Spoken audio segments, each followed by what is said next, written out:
The story opens in a dimly lit apartment hallway, its worn carpet muffling the sound of hurried footsteps. David stands in the doorway of his one-bedroom apartment, a duffel bag slung over his shoulder, and an expression of disbelief etched into his face. Behind him, the glow of a single lamp flickers, casting shadows on walls that once held laughter and warmth. This was the home he'd shared with Rachel for the past year and a half, a place that had once symbolized a future they thought they were building together. Tonight, it felt like a crime scene, not because of violence, but because of the accusations that hung heavy in the air. Rachel had called their landlord, Frank Morrison, earlier that day, claiming she feared for her safety. She told him David had been abusive, that he'd shoved her during a heated argument that morning. By evening, Frank had called David into his office with grave urgency, repeating her allegations in a calm yet firm tone. David hadn't argued. He didn't shout or plead or demand answers. Instead, he'd quietly packed a bag with a few changes of clothes and left the apartment behind, his chest tight, his mind spinning. It's strange how quickly a home can turn from sanctuary to battlefield. Just that morning, David had been drinking coffee at the small kitchen table, sunlight streaming through the window, his mind already at work on emails and deadlines. Now, he felt like a stranger in his own life, standing outside a place he paid for but no longer felt welcome in. This wasn't just about Rachel's anger or a simple misunderstanding. This was a calculated move, one that threatened to ruin not only their relationship, but David's reputation and stability. In Portland's tight rental market, where landlords were quick to act on liability concerns, an accusation like this wasn't something easily ignored. Frank Morrison, their landlord, wasn't a cruel man, but he was cautious. Years of managing properties in a city known for its increasing crime and tenant disputes had taught him to treat every allegation as a potential legal nightmare. Rachel's claims weren't being taken lightly, and David knew it. As he walked away from the apartment, David's mind flickered back to how they'd gotten here. He thought about Rachel, her voice trembling with conviction as she spoke to Frank on the phone, spinning a narrative that painted him as dangerous. He thought about her words, "I'm scared of him," and how those words carried more weight than anything he could say in his own defense. Society has a way of reacting first and investigating later when it comes to allegations of abuse, and David wasn't naive. He knew that silence, for now, was his only defense. The streets of downtown Portland buzzed with life as he stepped out into the chilly February air. Neon signs flickered above coffee shops and late-night diners, while a light drizzle dampened the pavement. David pulled his jacket tighter around himself, the city's familiar hum feeling strangely distant. He had no plan beyond finding a cheap motel for the night. His thoughts were a blur of betrayal and disbelief. How had it come to this? He and Rachel had once been inseparable, a couple that friends admired for their chemistry and shared ambition. They'd moved into this very apartment with excitement, signing a joint lease and splitting everything evenly. Now she wanted him out, and she wasn't above fabricating a story to make it happen. The weight of that realization settled heavily on him as he walked aimlessly through the wet streets, his duffel bag dragging against his side. In moments like this, life feels less like a sequence of choices and more like a trap you didn't see being set. David wasn't perfect. He could be stubborn, even blunt, but he'd never raised his hand to Rachel, never even considered it. And yet, here he was, exiled from his own home because of words she'd spoken so convincingly. That night, David found a cheap motel room on the edge of the neighborhood, its faded sign barely lit. He sat on the stiff mattress, staring at the ceiling, the faint hum of traffic outside his window. It was in that silence that his mind began to shift from confusion to determination. Rachel's lie had power because it played into fear. Frank's fear of liability, society's fear of domestic violence. And David knew he couldn't simply rely on his own word to fight it. He needed proof. Something undeniable, something Rachel couldn't twist into another narrative. That's when he remembered the cameras. The apartment building had a basic security system. Nothing fancy, just 2 cameras in the common areas and 1 in the shared entryway, all connected to a DVR. It wasn't there for spying on tenants. It was there because break-ins had become a problem in their neighborhood. When they'd first signed the lease, both he and Rachel had acknowledged the security measures in writing, agreeing that the system recorded both video and audio in shared spaces. David had even joked about it at the time, saying they were on candid camera whenever they left their apartment. Now, that system might be the only thing standing between him and complete ruin. He pulled out his phone and searched through his saved emails, finding the original lease documents with the signed addendum about the cameras. He knew Rachel wouldn't have thought about that detail, not in the heat of her anger, not when she was crafting her accusation. She probably believed her words alone would be enough to get him out. And for a moment, she was right. But evidence changes everything. David lay back on the motel bed, staring at the ceiling as the city buzzed faintly beyond his thin walls. His mind was already racing, formulating a plan. He'd speak to Frank again, calmly and methodically. He'd show him the footage. He'd let the evidence speak louder than Rachel's lies. Still, as he closed his eyes that night, exhaustion settling over him, a heavy sadness lingered. No matter what the footage showed, something between him and Rachel had broken beyond repair. Trust, once shattered, rarely comes back whole. And in that motel room, David knew this was only the beginning of a story that would change the way he saw relationships, trust, and truth forever. The next morning, David woke up to the dim grey light filtering through the thin motel curtains. His body stiff from the lumpy mattress. He sat up slowly, rubbing his eyes, the weight of the previous night settling on him like a heavy coat. For a moment, he allowed himself to imagine waking up back in his apartment, Rachel still asleep beside him, the smell of coffee filling the air.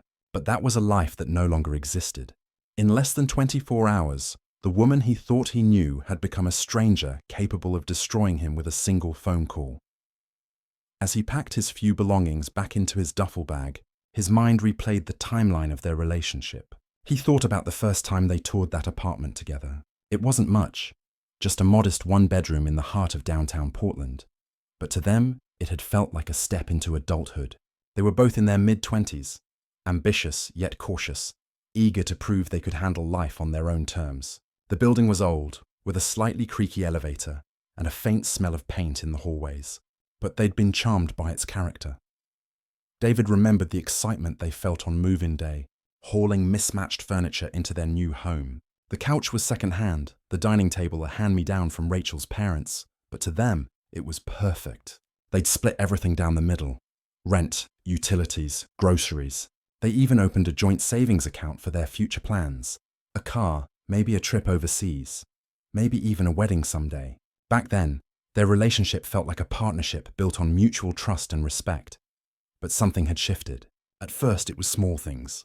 Rachel had started scrutinizing how David spent his portion of their shared money. A lunch out with co-workers turned into a conversation about unnecessary spending. When he bought himself a new pair of shoes, she remarked that they should be prioritizing savings. It wasn't that David didn't agree about being careful with money, but her tone had changed, carrying a sharp edge that hadn't been there before. Jealousy crept in too. Rachel didn't like that David worked closely with female co-workers, often texting them about projects. He tried to reassure her, but her suspicion only deepened. She started asking to see his messages, and David, wanting to keep the peace, complied. But trust doesn't grow from constant surveillance. Instead, it erodes, leaving behind resentment and tension. Looking back, David realized these were the warning signs he had ignored. He had convinced himself it was normal for couples to argue, that Rachel's controlling tendencies were just part of her personality. He'd told himself she would settle down once they reached their shared goals. But now, sitting in a cheap motel room with only a duffel bag and his laptop, he could see how far things had spiraled. Portland itself had become part of their story. The city was vibrant but challenging. The neighborhood where they lived was a mix of trendy coffee shops and graffiti-covered alleyways, where gentrification and crime coexisted side by side. Rent prices were steep, and every apartment came with a list of rules that felt more like corporate contracts than rental agreements. Security cameras in apartment complexes had become standard after a string of break-ins a few years back, and Frank, their landlord, was known for running his properties like clockwork. He was firm, fair, and always one step ahead of tenant drama. David respected Frank. He had always been straightforward, the kind of landlord who'd fix a broken lock himself rather than waiting for a contractor. Frank's firefighter background showed in the way he approached everything, organized, no nonsense, and deeply cautious about liability. If Rachel had called him claiming abuse, David knew Frank would have felt obligated to act immediately. In a world where landlords could be sued for ignoring red flags, Frank's zero-tolerance approach wasn't personal, it was survival. Still, that knowledge didn't make the sting of Rachel's betrayal hurt any less. By the time David left the motel and grabbed a coffee from a nearby cafe, his plan was clear. He'd go home, access the building's security system recordings, and review the footage from the previous day. If his memory was correct, their argument had taken place mostly in the kitchen, which was near one of the cameras. He'd stayed seated at the table the entire time, while Rachel stood near the sink. She had stormed out after slamming her coffee mug down, her face flushed with anger, but there had been no physical contact whatsoever. The footage would prove his innocence. David sipped his coffee and tried to steady his nerves. He thought about Rachel, not the version of her that had accused him, but the woman he'd fallen in love with. She'd been vibrant, full of energy, and fiercely loyal to her family. Maybe that loyalty was part of what had led to yesterday's blow-up. Her sister Jenny's upcoming wedding had been a constant topic of conversation, and Rachel had been determined to help. David wasn't against generosity, but draining half of their car fund for a dress seemed reckless. He'd said as much, and Rachel had called him selfish. Now he wondered if there had been more to it than a simple argument about money. Had Rachel already been planning to force him out? Was this accusation a strategy rather than a spontaneous reaction? The thought made him feel cold. Later that afternoon, David walked back toward the apartment building. He half expected to find Rachel waiting for him, but the halls were quiet, the usual hum of neighbors muffled behind closed doors. Unlocking the door to their apartment felt strange, like stepping into enemy territory. The place was spotless, as if Rachel had spent the day cleaning to distract herself. Her coffee mug still sat on the counter, a faint ring of dried coffee marking where she'd slammed it down. David went straight to his laptop, accessing the DVR system through the building's secured portal. It took him a few minutes to locate the correct timestamp, and then there it was. Crystal clear footage of their argument. The camera angle captured the kitchen from a distance, but everything was visible. He watched himself sitting calmly at the table, watched Rachel pacing back and forth, gesturing sharply as she raised her voice. When he reached the moment Rachel claimed he had shoved her, David froze the video. The image clearly showed Rachel standing at least 4 feet away, gripping the counter while he remained seated. There was no physical contact. The audio captured the sound of her mug slamming down, followed by the door slamming shut as she left. The relief was almost overwhelming, but it was mixed with something else. Anger, disappointment, a profound sense of loss. This wasn't just evidence, it was proof that the woman he had trusted had lied about something that could have ruined him. David backed up the footage onto a flash drive and took several screenshots, creating a small arsenal of truth. He knew Frank would be fair, but he also knew the landlord couldn't take his word over Rachel's accusation without solid evidence. The footage wasn't just his defense, it was his lifeline. That night, David lay awake on the couch, staring at the ceiling as rain pattered softly against the window. The apartment felt cold and empty. He thought about Rachel, about what could drive someone to fabricate a story like this. Was it fear? Manipulation? A need for control? He didn't know yet. All he knew was that their relationship was beyond repair. Tomorrow, he would meet Frank. Tomorrow, he would start fighting back. The following evening, David made his way to Frank Morrison's office, a small space tucked into the management building beside their apartment complex. The February air was damp and biting, the kind of Portland cold that seeps through your jacket and into your bones. The streets glistened with recent rain, neon reflections rippling in the puddles. As he approached, David noticed the faint smell of wet concrete and cigarette smoke. Familiar scents in this part of town. Frank's office wasn't glamorous. It was functional, utilitarian, much like the man himself. The waiting area consisted of 2 chairs and a stack of local rental guides, the kind that advertised overpriced apartments with glossy, deceptive photos. The walls bore framed photographs of Frank in his younger years, dressed in full firefighter gear, standing in front of smouldering buildings with his crew. David had always respected Frank's no-nonsense approach. There was a quiet integrity about him, the kind you rarely saw in landlords. When David knocked on the doorframe, Frank looked up from his desk. He was a tall man in his late 50s, with silver hair cropped close and deep lines etched into his weathered face. His posture was rigid, his expression calm but serious, the kind of demeanor that made people instinctively sit straighter when he spoke. "David," Frank said, gesturing for him to come in. "Have a seat. David set his laptop on the edge of the desk, but didn't open it yet. There was a tension in the air, a sense that Frank was carefully weighing every word. "I won't sugarcoat it," Frank began, folding his hands on the desk. "This is a serious situation. Rachel called me yesterday, and her story was detailed. She claims there's been a pattern of abuse, and that yesterday morning's fight escalated to physical violence." David clenched his fists in his lap, but forced himself to stay composed. "None of that is true, Frank. We argued, yes, but I never touched her." Frank studied him for a long moment, his grey eyes steady and analytical. "I've never had any issues with you as a tenant, always on time with rent, no noise complaints, nothing. But David, when a tenant comes to me with allegations like this, I have to take it seriously. Oregon law is clear on this. If a tenant claims domestic violence, I can't just ignore it. My job is to protect the safety of everyone in this building." David nodded. "I understand. That's why I wanted to meet with you. I have proof that her story isn't true." Frank raised an eyebrow. "Proof?" "The security cameras," David said, finally opening his laptop and pulling up the footage he'd prepared. "They record both video and audio in the common areas. Rachel and I both signed a lease addendum acknowledging that. Everything that happened yesterday morning is on there." Frank leaned forward, his interest clearly piqued. "You're saying you have footage that contradicts her claims?" "Yes, and audio. You'll see there was no physical contact, no aggression beyond raised voices." Frank exhaled slowly, leaning back in his chair. "That's good, David, really good. Because without something like that, this situation would already be out of my hands." David frowned. "What do you mean?"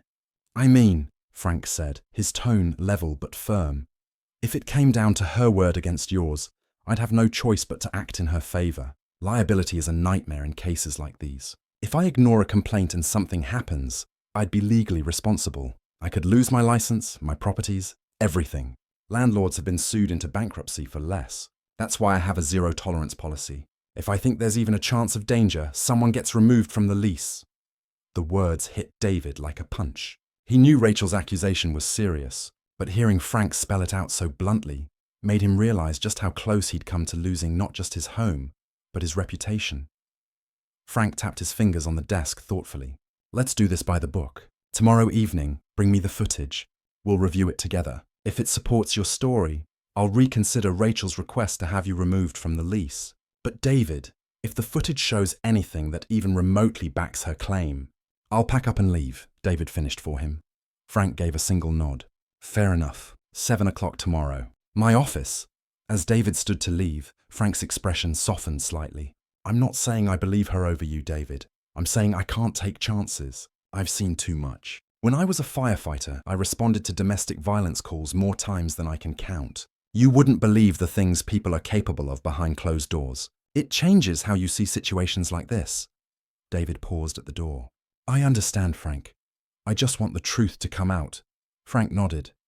"Then bring me the truth tomorrow." Leaving Frank's office, David felt a flicker of hope. He had evidence, and Frank seemed willing to hear him out. But as he walked back to the apartment, unease gnawed at him. Rachel wasn't stupid. She knew him well enough to realize he wouldn't take her accusation lying down. If she sensed he had proof, she might try to twist the narrative even further. Sure enough, when David entered the apartment, he found Rachel in the bedroom, folding clothes into a suitcase. She froze when she saw him, her face pale but determined. "Going somewhere?"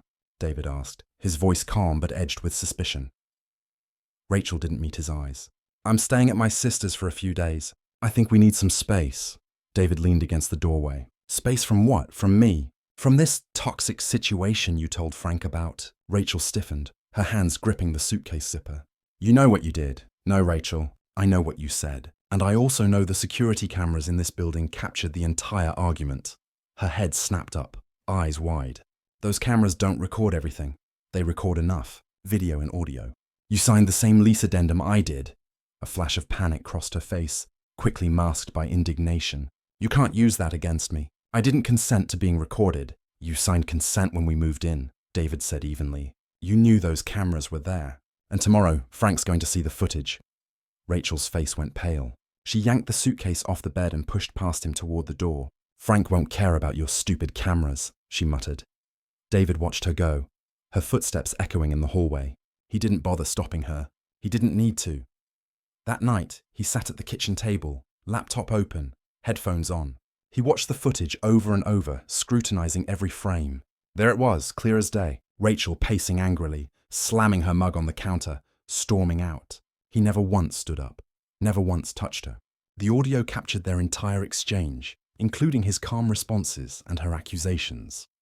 For the first time in 24 hours, David felt a sense of control. He had the truth, and soon so would Frank.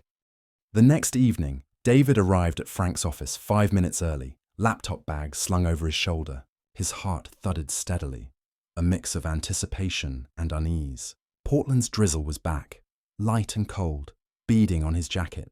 The hallway outside the office was dimly lit, the hum of the fluorescent lights echoing faintly. Frank was already there, sitting behind his desk with a steaming mug of black coffee in front of him. He gestured toward the same chair David had sat in the night before. "Let's see what you've got," Frank said, his voice calm but carrying that same professional weight. David opened his laptop and queued up the footage, his fingers steady despite the tension in the room. He plugged in an HDMI cable Frank handed him, and the screen flickered to life on a small monitor mounted on the wall. "This is from yesterday morning," David said, clicking play. The footage rolled. The grainy but clear video showed David seated at the kitchen table, coffee mug in hand, scrolling on his phone. Rachel was pacing, her body language tense. She slammed a mug on the counter hard enough to make David flinch. The audio crackled softly, filling the room. "Why can't you just give me the money? It's $2,000, David. My sister deserves this." Rachel's voice was sharp, almost pleading. "Rachel, I told you, we can't afford that right now. I'm not saying no forever, but you're always saying no. You don't care about my family, about me." David's voice stayed calm. "I do care. That's why I'm being careful." Rachel scoffed, grabbed her purse, and stormed out, the door slamming behind her. The entire scene lasted less than 3 minutes. Frank leaned back in his chair, arms crossed, his eyes fixed on the screen. When the footage ended, there was a long silence. "That's pretty clear," Frank finally said, rubbing his chin. "No physical contact, no threats. Just a bad argument," David exhaled slowly. "Exactly." Frank rewound the footage, replaying it, this time with a keener eye. "The audio quality is solid. You've got timestamps too. Did you download the raw files?" "Yes. Straight from the building's security system. No edits." Frank gave a short nod. "Good, because if this escalates, we might need to prove chain of custody." David blinked. "You really think it'll go that far?" Frank took a sip of coffee, his expression unreadable. "I've seen tenants lie their way into restraining orders. I've seen people lose their homes overnight because of accusations like this. If Rachel really wants you gone, she'll go to the police next. Once that happens, it won't matter that you pay rent on time or that you've been a model tenant. You'll be fighting an uphill battle." David's chest tightened. "But this footage, this clears me, right?" "It's good evidence," Frank said carefully. "But people don't always care about evidence. They care about narratives. If she's convincing enough, this could still get ugly." David stared at the paused frame of Rachel's angry face on the monitor. He thought back to her reaction when he'd mentioned the cameras, that flicker of panic. She had to know this footage was damning. Frank leaned forward, his hands clasped. "Here's what I'll do. I'll call Rachel in tomorrow. I'll show her the footage. She'll have 2 choices. Either she withdraws her accusations, or we escalate this and let the authorities sort it out. My gut says she'll back down, and if she doesn't, then I'll follow procedure.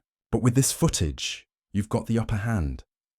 For the first time, David felt a glimmer of relief. Frank wasn't just a landlord. He was a man who had seen enough chaos to know truth when he saw it. "Thank you," David said sincerely. Frank gave a short nod. "Don't thank me yet. This isn't over." That night, the apartment felt eerily quiet. Rachel hadn't returned. The scent of her perfume still lingered faintly in the bedroom, a reminder of the life they had shared. David sat on the edge of the bed, scrolling through texts she had sent him in the past. Sweet messages from their early days, inside jokes, "I love you."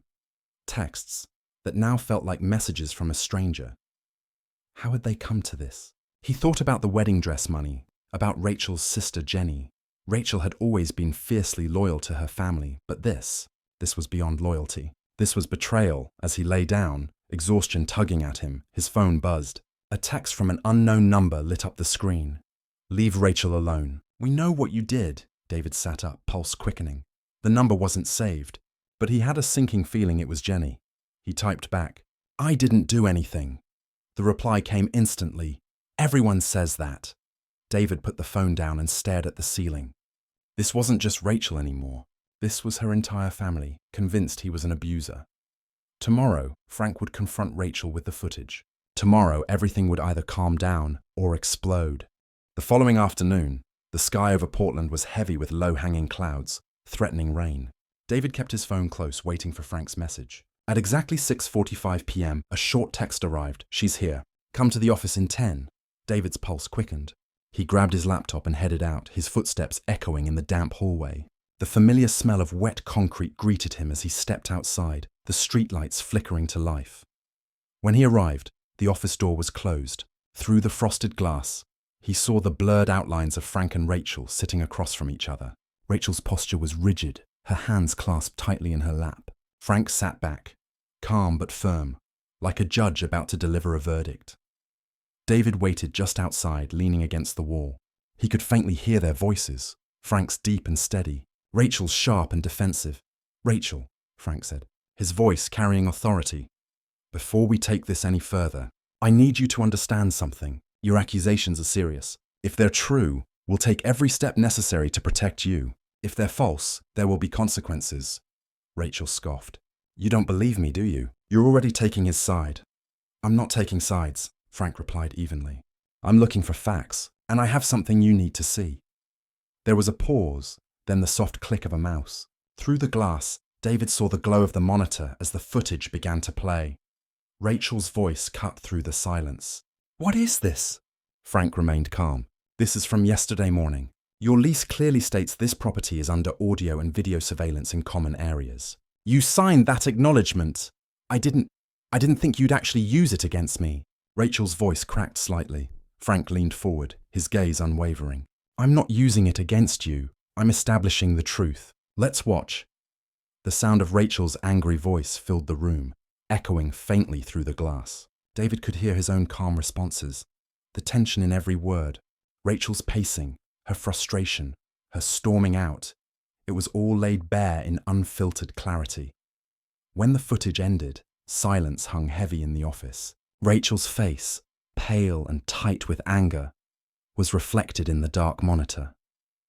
"This doesn't prove anything," she muttered. "It proves there was no physical contact," Frank said firmly. "You claimed David assaulted you. That's a very specific accusation. What I see here is an argument, loud, emotional, but not violent. If you'd like, I can forward this to the police and let them decide." Rachel's head snapped up. "No, I don't want the police involved." Frank folded his hands on the desk. "Then you have a choice. Either you withdraw your allegations, or I treat this as a formal dispute and escalate it. If I escalate, this footage becomes part of a legal file. It will follow you, Rachel. Landlords talk. A false report like this will make it very hard for you to rent anywhere in this city again." Rachel's jaw trembled. "You're threatening me." "I'm giving you facts," Frank said coldly, "and I'm protecting myself as a landlord. I will not be held liable because of a lie. Now, I need your answer." Rachel was silent for a long time. David could see her gripping the edge of her chair, her knuckles white. Finally, she whispered, "Fine, I'll drop it." Frank nodded once, as if that was the answer he'd expected. "Good. I'll draw up an addendum to remove David from any investigation record within this property. And Rachel," she looked up at him warily. Frank's voice hardened. "If you ever pull something like this again, I will not be so forgiving. Do you understand?" Rachel's lips tightened. "Yes," Frank stood, opening the office door. "David, you can come in now." David stepped inside, his expression calm but guarded. Rachel refused to look at him. She grabbed her purse and brushed past him, her perfume lingering faintly in the air as she left the office without a word. Frank watched her go, then turned to David. "That's over, for now. But don't let your guard down. I've seen situations like this spiral even after things are resolved." David exhaled deeply, relief mixing with unease. "Thank you, Frank, really." Frank gave a small nod. "You've got good evidence, and you handled yourself well. But something tells me this isn't the last we'll hear from her." David left the office with a strange mix of victory and dread swirling in his chest. Rachel had backed down, but her silence spoke louder than any accusation. That night, he barely slept. The apartment felt different now. Emptier, colder, as if Rachel's betrayal had left a permanent mark on the space they'd once shared. And deep down, David knew Frank was right. This wasn't over. The weekend arrived with a grey drizzle that seemed to mirror the heaviness David felt in his chest. Rachel had been quiet since their tense meeting with Frank, but silence didn't bring peace. It was the kind of silence that felt like the pause before a storm. David sat at the kitchen table, the faint hum of the refrigerator filling the otherwise still apartment. He stared at the empty chair across from him, where Rachel used to sit with her morning coffee, scrolling endlessly on her phone. Now only a coffee ring remained on the wooden surface, a ghost of the life they'd once shared. His phone buzzed. A simple text lit up the screen. "We need to talk." "I'm coming over." David's stomach tightened. He typed back only one word. "Okay." Minutes later, there was a sharp knock on the door. He opened it to find Rachel standing there, suitcase in hand, her eyes swollen and red-rimmed. She looked tired, like she hadn't slept in days. "Can I come in?" she asked softly. David stepped aside, wordlessly motioning for her to enter. She wheeled her suitcase inside, the faint smell of rain clinging to her clothes. The atmosphere between them was thick with tension. Rachel turned to face him, her arms crossed protectively over her chest. "I don't want this to end like this," she said, her voice trembling. David leaned against the kitchen counter, his expression guarded. "Like what, Rachel? You tried to ruin my life." Her eyes welled with tears. "I panicked, okay? I was angry. I thought..." "You thought what?" "That accusing me of domestic violence would make everything better." His voice was calm but icy. Rachel winced. "I wasn't thinking clearly. I thought if you were gone, I could breathe again. I felt trapped." David shook his head slowly. "So instead of talking to me, you lied. You made me out to be a monster. Do you have any idea what that could have done to me? To my job, my reputation, my future?" Rachel's tears spilled over, and she wiped them away with trembling hands. I know it was wrong. I didn't know how to ask you to leave. I thought you wouldn't go." David's voice hardened. "You're right. I wouldn't have left. This was my home too. We built this life together, and you decided to burn it all down." Rachel flinched at his words. "I'm sorry," she whispered. "Sorry doesn't erase what you did." She looked at him desperately. "David, please. I'll withdraw the complaint officially. I'll tell Frank it was a misunderstanding. Can we just fix this? Go to counseling or something?" David studied her for a long moment. The woman standing in front of him was no longer the Rachel he'd fallen in love with. She was someone he didn't recognize, someone capable of weaponizing lies. "No," he said finally. "This is over." Rachel's breath hitched. "You don't mean that." "I do. You crossed a line that can't be uncrossed. I can't trust you, Rachel. Not after this." She sank onto the couch, burying her face in her hands. The sound of her sobs filled the room, raw and unrestrained. David stood silently, watching her unravel. A part of him wanted to comfort her, but another part of him, the larger part, knew this was the consequence of her actions. After a long silence, Rachel whispered through her tears, "I didn't know what else to do. I felt like I was losing control of everything." David's tone softened slightly, but his resolve remained. "You could have talked to me. You could have asked for space. You could have left. Instead, you tried to destroy me." Rachel nodded weakly, her sobs quieting. "I'll call Frank. I'll withdraw the complaint. I didn't mean to hurt you like this." David let out a heavy sigh.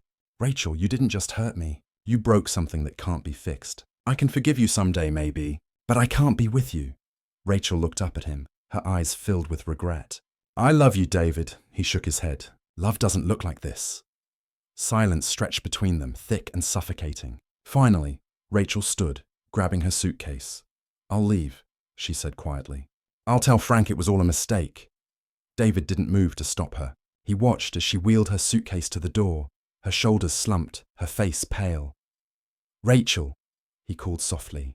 She turned to look at him, hope flickering in her eyes for a brief moment. "Get help," he said. Rachel's lip trembled.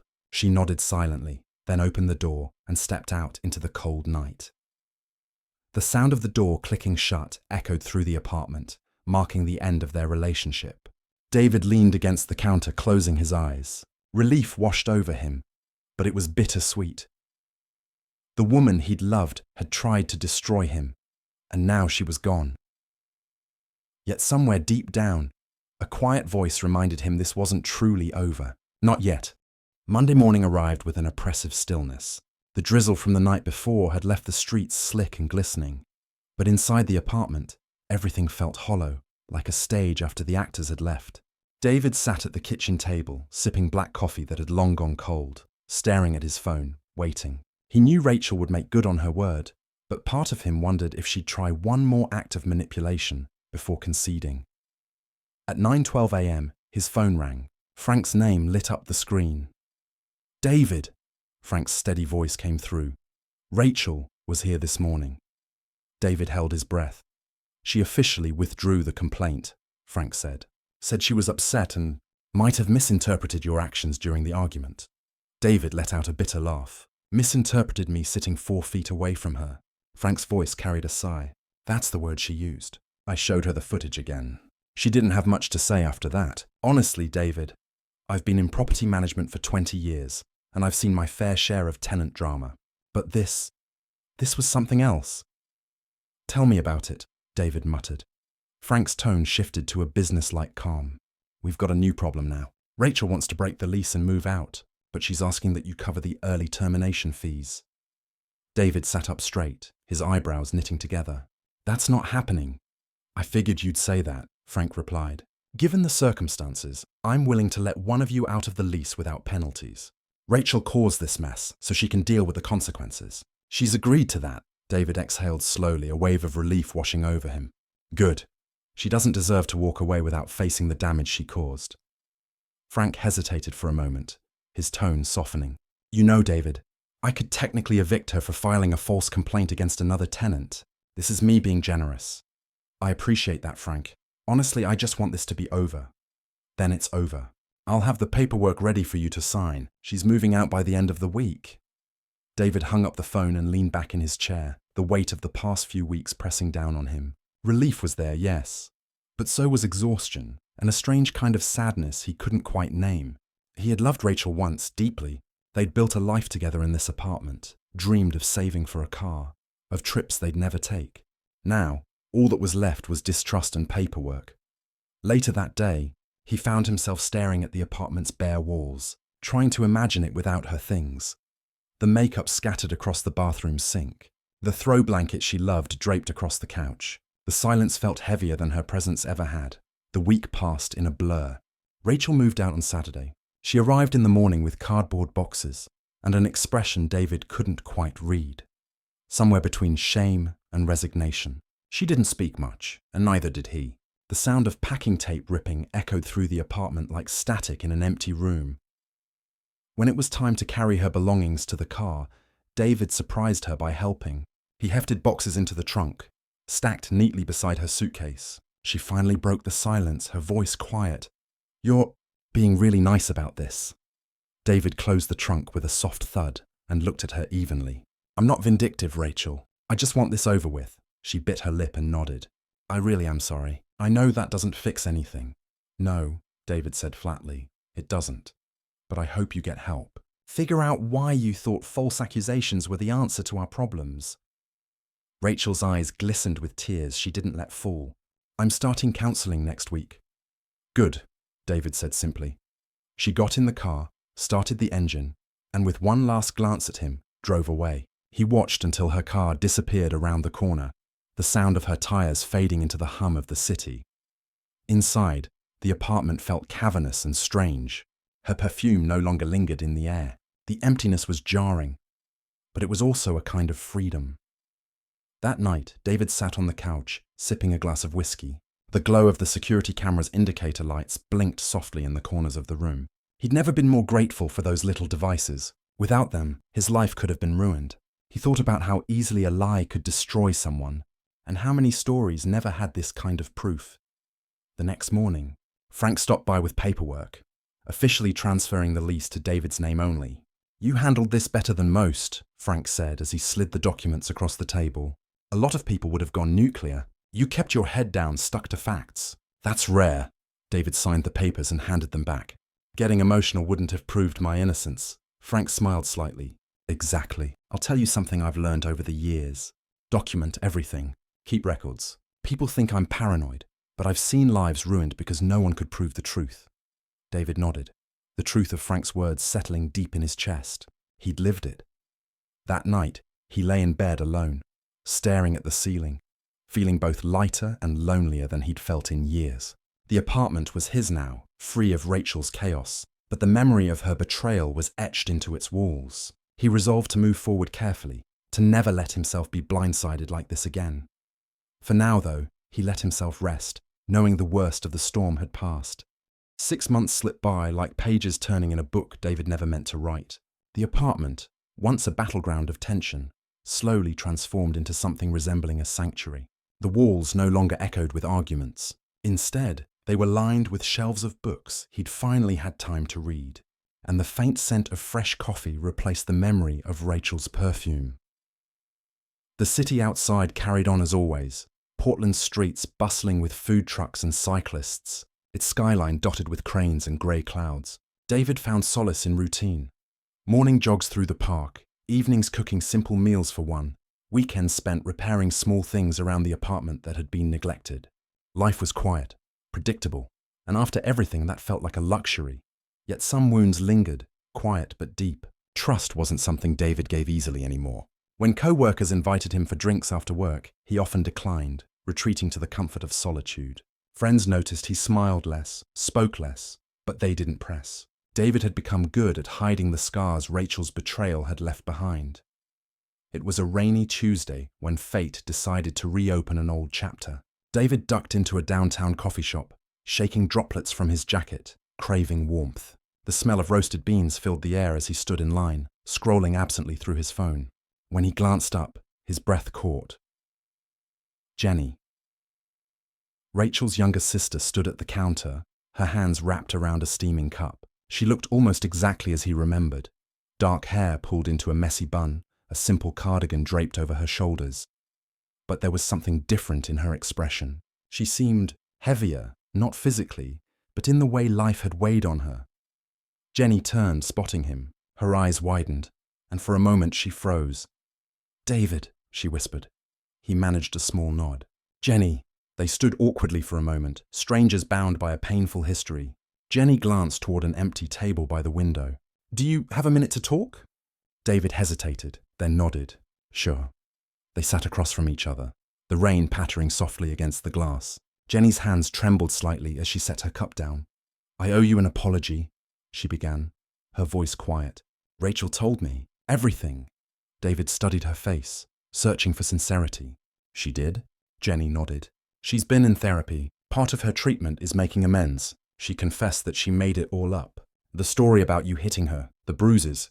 Jenny's voice faltered. "She said she wanted to force you out of the apartment." David leaned back, exhaling slowly. "Why?"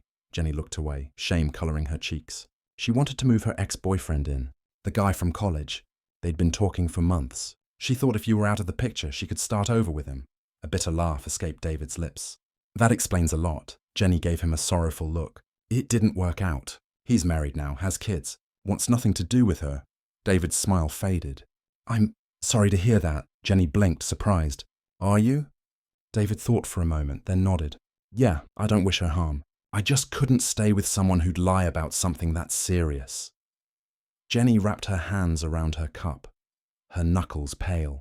"She destroyed your relationship for a fantasy that didn't even exist. She knows that now. She hates herself for it." "I was angry for a long time," David admitted, his voice steady. "But staying angry wasn't helping me move forward." Jenny studied him, her eyes softening. "She said you could have had her arrested for filing a false report." "I could have," David said, "but she withdrew it before filing with the police. That felt like punishment enough." Jenny gave him a small, sad smile. "You're a decent man, David. Most people wouldn't have let her off so easily." David didn't respond. Instead, he stared out the window, watching the rain streak down the glass. There was no sense of triumph in hearing Rachel's confession, no satisfaction in being proven right. All he felt was a quiet, tired kind of closure. Jenny reached into her bag and pulled out a folded envelope. "She wrote you a letter, asked me to give it to you if I ever saw you." David hesitated, but took the envelope, slipping it into his jacket pocket without opening it. "Thanks," Jenny nodded, rising from her seat. "She's trying to get better. I think she's finally realizing the damage she caused." "I hope she does," David said quietly. Jenny gave him a sad smile before heading toward the door, disappearing into the rain. David sat there for a long while, the envelope burning a hole in his pocket. Part of him wanted to tear it open, to read her words and search for meaning, but another part of him knew that no letter could undo what had happened. When he finally left the coffee shop, the rain had stopped and the streets glistened under a pale sun. He walked home slowly, the letter still unopened. Some wounds didn't need words to heal. They just needed time and distance. That night, David placed the envelope in a drawer, unopened. He poured himself a glass of wine and sat by the window, watching the city lights flicker. For the first time in months, he felt truly alone, but not lonely. The weight of Rachel's lies was no longer crushing him. He had survived, and that was enough. The letter sat in David's drawer for days, untouched. Every time he opened it to grab a pair of socks or tuck away receipts, his eyes would land on the neatly folded envelope. Rachel's handwriting was unmistakable, elegant, careful, almost too perfect. It felt strange that someone capable of writing so gracefully could also craft lies sharp enough to wound. On a quiet Sunday morning, with sunlight spilling through the blinds, David finally picked it up. He sat at the kitchen table, coffee steaming beside him, and carefully tore it open. The letter was 3 pages long, written in Rachel's looping script. David, I don't deserve your forgiveness, but I need to say this. I lied about everything, about you hitting me, about feeling unsafe. None of it was true. I wanted you out so I could bring someone else into my life. I thought I was in love, but it wasn't real. He was never coming back. I destroyed us for a fantasy, and I'll carry that shame forever. You were good to me, better than I deserved. I know saying sorry won't fix anything, but I'm sorry. I'm getting help now. Therapy, medication, trying to be a better person. I don't expect you to forgive me, but I hope you can at least forget me. Move on. Be happy. Rachel. David set the letter down, his chest tight. There were no excuses in her words, no justifications, just raw regret. That honesty made it harder to hate her. He leaned back in his chair, staring at the ceiling. A strange calm washed over him. The anger he'd carried for months, the bitterness that had kept him guarded, seemed to loosen its grip. It wasn't forgiveness, not yet, but it was something close. Later that day, David met Frank in the apartment lobby. The older man was still the same. Broad shoulders, sun-worn skin, and a no-nonsense expression softened by kindness. "Morning," Frank said, glancing at the envelope in David's hand. "Looks like you finally opened it," David nodded. "Yeah." Frank studied him for a moment. "You look lighter," David chuckled softly. "Maybe I am," Frank crossed his arms. "She's in therapy, you know. Her sister told me. I guess she's trying to get her life together." "I hope she does," David said honestly. "I don't want her to suffer. I just want her to leave me out of it." Frank gave him a small nod of approval. "You handled it better than most. A lot of folks would have dragged her to court." David shrugged. "What would that have done? She already punished herself more than I ever could." The landlord smirked. "You're a good man, David. That's why you'll be fine. Might take some time, but you'll be fine." David smiled faintly. "Thanks, Frank." They stood there for a moment, the quiet hum of the building filling the space between them. For the first time, David truly felt at home. Not because of the apartment itself, but because he'd reclaimed his peace. That evening, David placed the letter back in the drawer. He didn't burn it or throw it away. It wasn't a keepsake of love lost. It was a reminder of the strength he'd found in himself. As he sat by the window, watching the city glow under the night sky, he realized something. Rachel's words no longer had power over him. They were just ink on paper. And David? He was still here, still standing. This wasn't the end of his story, just the close of a painful chapter. Rachel never returned to the apartment building. There was no dramatic farewell, no final argument in the hallway. One day, she simply came with her sister, packed her belongings in quiet silence, and left. David watched from his window as the 2 women carried boxes down the steps, their faces pale in the grey Portland light. Rachel didn't look up, didn't knock on his door, didn't try to speak. When the moving truck pulled away, David felt nothing. No relief, no sadness, just an empty calm, like a storm had passed, leaving only the faint scent of rain. Frank came by later that evening, his voice as steady as ever. "She's off the lease," he said, handing David a new set of paperwork. "From now on, this place is yours alone." David signed without hesitation. For the first time in months, the apartment truly felt like home. Weeks turned into months, and life took on a rhythm again. David poured himself into work, saving diligently. The money that once went toward dinners for two, surprise gifts, and weekend getaways now stayed in his bank account. With each passing month, the balance grew, and so did his sense of independence. He began exploring open houses on weekends, curious more than serious at first. Portland's housing market was unforgiving. Small condos with outrageous price tags, fixer-uppers with character that meant leaky roofs. But with every tour, every conversation with real estate agents, he started to picture a future that wasn't tied to that one-bedroom apartment and its painful memories. One Saturday, Frank surprised him in the lobby. "Heard you're house hunting," Frank said, leaning against the front desk. David chuckled, thinking about it. "Not sure I'm ready to commit." Frank gave him a knowing grin. "You're more ready than you think. Owning something changes a man." "Makes him stand taller," David smirked. "You sound like a salesman." "Just a man who's seen a lot of tenants come and go," Frank said. "You're not meant to rent forever." Frank's words stuck with him. A few weeks later, David found himself standing in the living room of a modest two-bedroom townhouse on the east side of the city. The space wasn't fancy, but it was clean, filled with natural light, and, most importantly, it felt his. He ran his fingers over the kitchen counter, imagining mornings making coffee without the ghost of old arguments lingering in the walls. The realtor's voice was a distant hum in the background as David made his decision. "I'll take it," he said simply.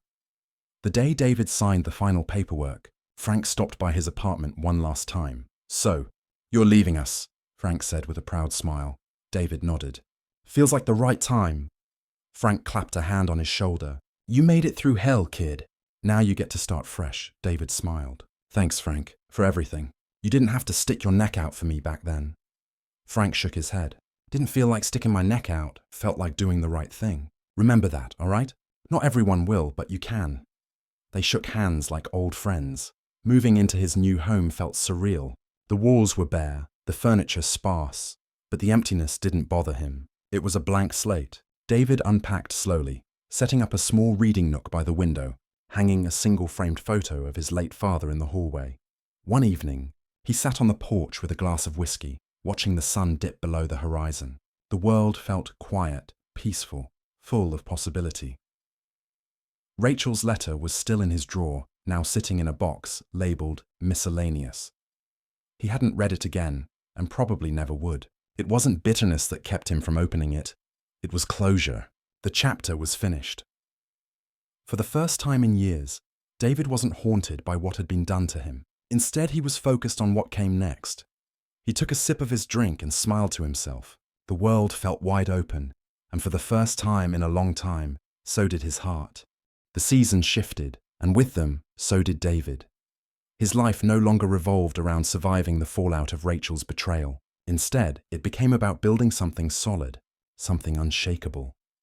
There were nights when memories crept back, the sound of Rachel's voice accusing him, the way Frank's face tightened when he first heard the lies, the weight of the envelope in his hands. But the sting was gone. Those memories felt like photographs of a man he used to be, someone too trusting, too eager to see the best in people, someone who didn't yet know how quickly love could turn into a weapon. David wasn't bitter. If anything, he was wiser. He understood now that trust wasn't something to hand out blindly. It had to be earned, piece by piece. But he also knew he couldn't let that one betrayal harden him forever. A closed heart might be safe, but it was also lonely. Frank stopped by his new house once in a while. They'd sit on the porch with beers, watching the streetlights flicker on. "You ever think about dating again?"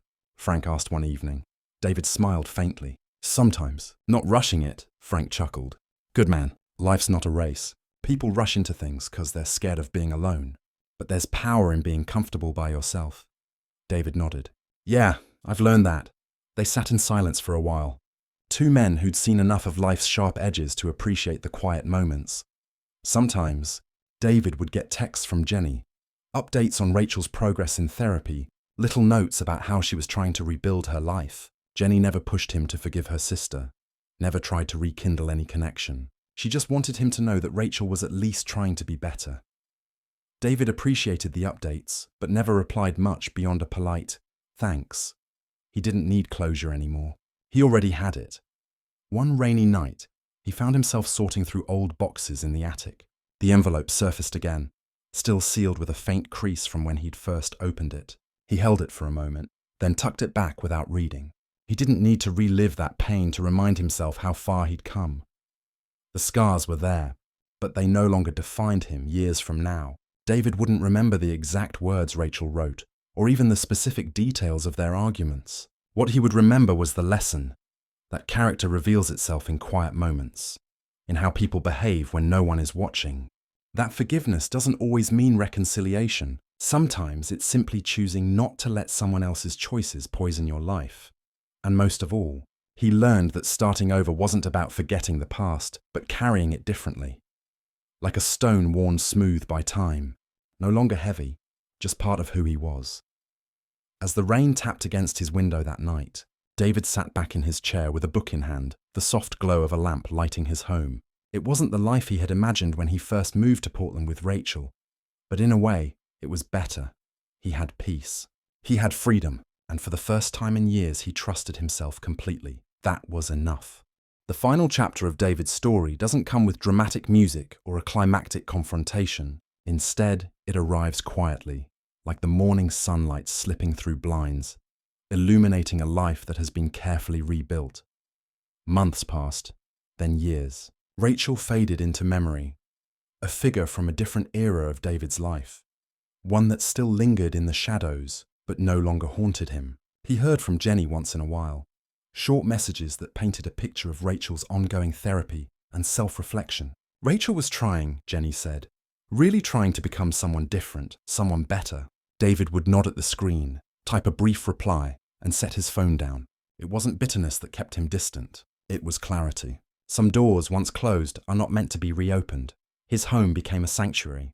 The duplex, purchased with Frank's help, wasn't just property. It was a symbol of reclaiming control. Every piece of furniture, every photo on the wall, carried meaning. Where once he had lived with someone who weaponized intimacy, now he lived in a space that reflected peace.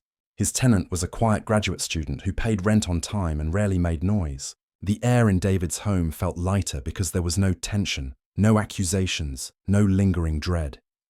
Frank, now semi-retired from managing his properties, stopped by on occasion. He always carried himself with that calm authority of someone who'd spent decades putting out literal and metaphorical fires. One afternoon, as they went through paperwork for another property upgrade, Frank leaned back in his chair, his weathered hands folded over his chest. "You know, David," he said, "I've been doing this landlord thing for decades. I've seen just about every kind of tenant drama you can imagine. But the way you handled all that? With Rachel? That's rare. Most people would have gone nuclear." David chuckled softly. "There were nights I wanted to." Frank's eyes softened. "Sure, but you didn't. You stayed calm, you collected evidence, and you let the truth speak for itself. That's a strength a lot of people don't have." David looked out the window at the street beyond. "I guess I figured losing control would just make me look guilty. It's not about emotions when you're accused of something serious. It's about proof," Frank nodded. "Exactly. That's why I always tell tenants, put everything in writing. Keep your records. Document. People don't realize how fast things can go wrong. You're a perfect example of why I started upgrading all my security systems." David smiled. "Because of me?" Frank shrugged. "Because of what happened. Because evidence saves lives, reputations, and sometimes even sanity. Those cameras didn't just protect you. They protected me too. Without proof, I'd have been forced to take action against you. And Rachel's lies would have ruined more than just your home life." The weight of Frank's words lingered. It was true. Without that footage, David could have lost everything. His reputation, his apartment, maybe even his freedom. The realization was sobering. As time moved forward, David became a quiet advocate for truth. Not in a loud activist way, but in how he lived his life. When friends came to him for advice about relationships, business deals, or trust issues, his perspective was steady and grounded. Character matters more than chemistry, he'd say, echoing the mantra he'd formed in the wake of Rachel's betrayal. Anyone can be charming when things are easy. Watch how they behave when things aren't. Some nodded, some laughed, but a few took his words seriously. It was wisdom forged in fire after all. Rachel's story faded from the gossip cycle of friends and family, becoming nothing more than a cautionary tale quietly shared over coffee shop conversations. She was no longer the villain in David's mind. She was simply a person who had made devastating choices. someone who needed healing far more than he needed revenge. Years later, when David walked through his duplex, checking smoke alarms and tightening loose screws, he felt an odd sense of gratitude. Gratitude for Frank, for those security cameras, for the hard lessons that nearly broke him, but ultimately gave him resilience. Trust, he learned, wasn't about blind faith. It was about discernment, patience, and the courage to walk away when someone shows you who they truly are. Love, he realized, wasn't enough if integrity was missing. That understanding became his armor, but it wasn't heavy armor. It was light and protective, allowing him to open his heart carefully when the right person came along. For now, though, David was content. He had built a life of stability, peace, and quiet strength. And when he closed the blinds at night, locking the doors to his safe home, he carried with him not bitterness, but the simple, powerful knowledge that the truth, when preserved, has the power to save everything.